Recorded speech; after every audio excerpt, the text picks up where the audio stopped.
வைக்கும் பொழுது எல்லாம் அசைக்கப்பட்டு மையப்படுவதாக குடும்பத்தாருக்கு நான் சொல்றேன், இருக்கிறவங்க நான் சொல்றேன், எல்லாவற்றிலும் நம் கர்த்தரை முன்பாக வைக்க பழகி எல்லா காரியங்களும் அதனால நம்முடைய சுய காரியங்கள், சுய விருப்பங்கள் எல்லாமே முன்னாடி கொண்டு வரணும்.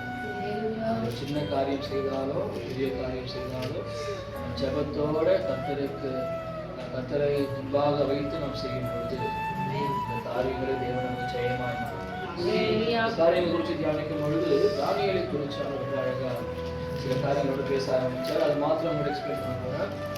வாக்கிய மாத்திர கவனிங்க. நமக்கு தெரியும் தானியேல் புஸ்தகம் 6ஆம் அதிகாரம் கடைசி வசனப்படி தானியேலின் ராஜ்யபார காலத்திலும் ராஜ்யபார காலத்திலும் தானியேலின் காரியம் ஜெயமாயிருந்தது.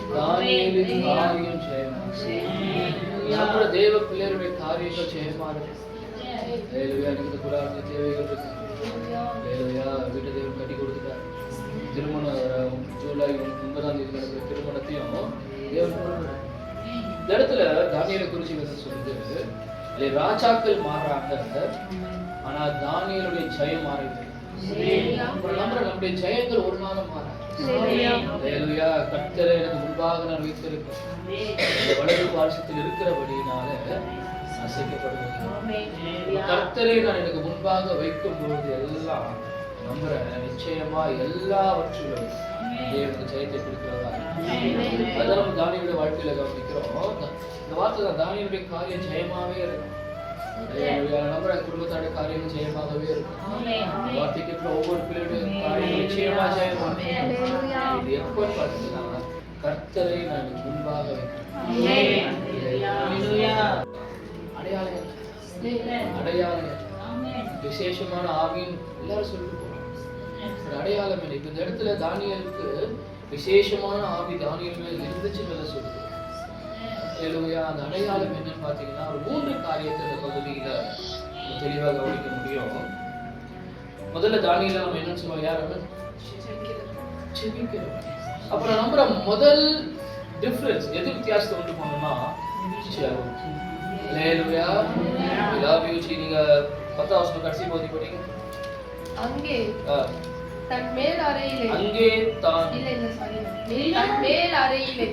எருசலேமுக்கு நேராக பல கனிகள் திறந்திருக்க அங்கே தான் முன் செய்து வந்தபடி தினம் 3 வேளையும் தேவனுக்கு முன்பாக முழங்கால் படியிட்டு ஜெபம் பண்ணி ஸ்தோத்திரம் செலுத்தினார்.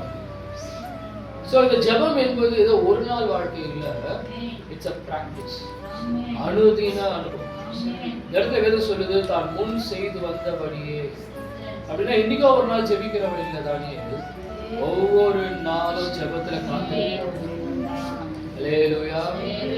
விசேஷமான ஆவி இருக்கு நான் சொல்லுவேன்னா முதல் அடையாளம் என்னன்னா ஜெபம். நான் சொல்றேன், எந்த அளவுக்கு நாம் ஜெபிக்கிறோமோ நிச்சயமா சொல்றேன், நம்ம ஜெபிக்கிற காரியங்களை தேவன் நம்ம ஜெயமாய் வார்த்தை நல்லா படிச்சீங்கன்னா தன் முன் செய்து வந்தபடி.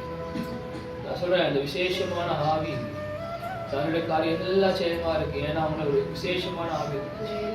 சொல்றேன், இன்னைக்கு இந்த விசேஷமான ஆவி எனக்குள்ள கடந்து வருமானா எல்லா காரியங்களும் ஜெயம் நமக்குள்ள கடந்து வருமானா நிச்சயமாய்